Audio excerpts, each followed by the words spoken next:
بخصوص قرار لجنة التظلمات باعتبار الأهلي مغلوب من الزمالك 3-0 ومفيش أي نقاط هتتخصم آخر الموسم. تعالوا ندردش شوية حوالين القرار ده. أنا من امبارح طبعا للنهاردة بيانات وتصعيدات مشتركة من الزمالك وبيراميدز، والحقيقة أنا مستغرب إيه علاقة الزمالك ببيراميدز؟ يعني ليه ده ما ياخدش الأكشن لوحده وده ما ياخدش الأكشن لوحده؟ وهل الضرر اللي واقع على ده زي الضرر اللي واقع على ده؟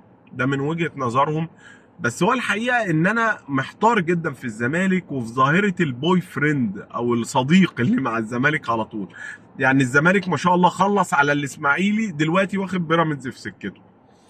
وكلامي هنا بجد يعني موجه لجمهور الزمالك. انتوا ازاي بتسيبوا الناس دي تشتغلكوا وتستغفلكوا كده؟ لا والله العظيم.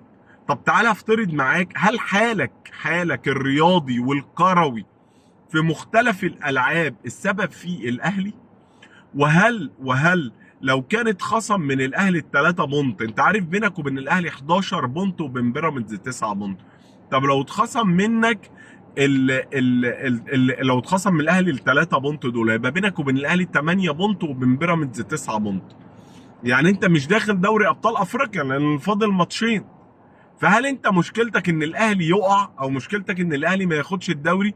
ولو انت بتدور على العداله زي ما انت بتقول، فانا هرجع لك لان الاهلي منسحب، ما لعبش ماتشك اصلا، رغم ان انا كنت ضد قرار الاهلي عشان العداله اللي انت بقالك من 1911 لدلوقتي بتعيط وبتصوت وبتولول ان انت مظلوم من التحكيم، مظلوم من التحكيم، مظلوم من التحكيم.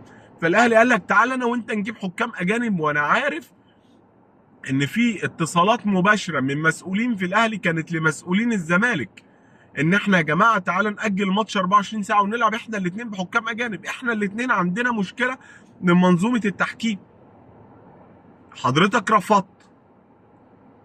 طيب هل اصلا عندك مشكله مع التحكيم؟ لا، بدليل انك بتلعب الاسماعيلي بحكام مصريين، وبتلعب مصر بحكام مصريين، وبتلعب بيراميدز المنافس المباشر ليك على المركز الثاني بحكام مصريين، بدليل انت كنت بتلعب من كام يوم الماتش اللي انت فوتته ده قدام بيراميدز بحكام مصريين، مع ان ده كان فرصتك الاخيره في ان انت تدخل دوري ابطال افريقيا، لعبت بحكام مصريين.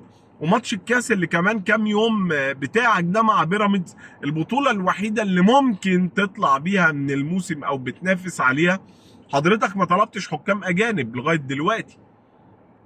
طب انت كان مشكلتك يا باشا لا هي الحكام بتجامل الاهلي، طب الاهلي نفسه قال لك تعالى نجيب حكام اجانب وحضرتك رفضت، عشان كده الاهلي ما لعبش ماتشك. فانت سقطت، او قناع المظلوميه اللي عند حضرتك سقط، فهتبتدي بقى تدخل بقى في قناع جديد، لانك مش هتعرف تعيش، او المسؤولين الفشل عند حضرتك مش هيعرفوا يعيشوا من غير تصدير الوجه ده لجماهيرهم.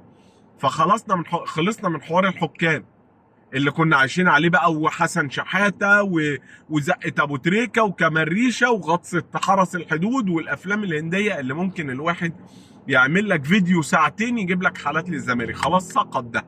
نطلع بقى في غلاف ايه بقى جديد بقى، او في كفر ايه جديد؟ اللوائح. اصل الاهلي بيتفصل له اللوائح. الاهلي اللي خسر دوريين في مصر وهو بياخد دوري ابطال افريقيا، يعني بياخد البطوله الاكبر في القاره وبيخسر الدوري في مصر، علشان خاطر اللوائح اللي حضرتك بتعيط عليها. كان بيرجع الاهلي يلعب 7 8 مطوشه في حاجه و20 يوم، وحضرتك مره يا بتاع اللوائح مره تقول لا انا مش هلعب غير لما يلعب الاهلي، ومره تقول لا انا هلعب دلوقتي، ويطلع حسين لبيب يقول لك انا اتكلمت مع اتحاد الكوره وقلت لهم انا مش عايز اجل، انا عايز العب على الاهلي تحت ضغط النقط، وهو بيلعب ماتشات كتيره ورا بعض. فحضرتك اللي بتفصل لك اللوائح مش الاهلي.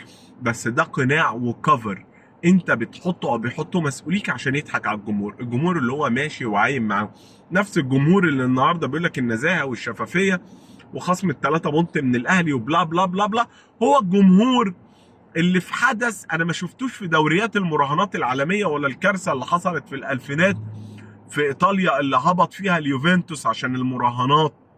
جمهور انا بتاعي بيلعب 1 اكس بات جمهور بيقول على صفحاته، سواء كان صفحات منصاته التشجيعيه او صفحاتهم الشخصيه، احنا هنسيب الماتش البيراميدز، احنا بنفوت، وبتجات عندهم بتهدد معنويا مديرهم الفني الجديد، وبيقولوا له انت اهلاوي، احنا عارفين ان انت هتلعب قدام بيراميدز، انت لو خالفت او مشيت بعيد عن وجهات نظر الجمهور والاداره حضرتك هنشيلك، عشان كان بيقول انا هلعب قدام بيراميدز.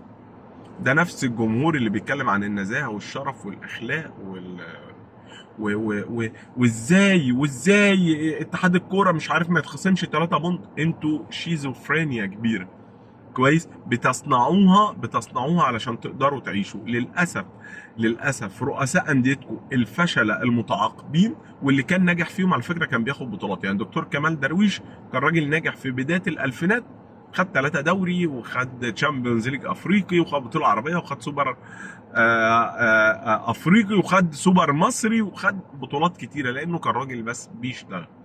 انما نظريه المؤامره اللي بيتوارثها رؤساء الانديه الفشله اللي بيصدروها لكم، فانتوا بقت بتصدروها الاب للابن والجد للحفيد. فانت مش مشكلتك الاهلي يا حبيبي، انت مش مشكلتك الاهلي، بس خليك كده. على فكره انا كاهلاوي انا عمري ما هحب الزمالك ولا هشجعه في الكوره. خليك كده، انا مبسوط بيك كده عشان انت بتنزل تحت تحت تحت تحت والجاب بتبقى كبيره قوي. فيلا روح صعد للكاس وصعد للاتحاد الدولي، والنبي وانت رايح تاخد نفس المحامي ده شوف لنا بس الراجل بتاع لقب نادي القرن عمل ايه في القضيه بتاعته. يلا سلام عليكم.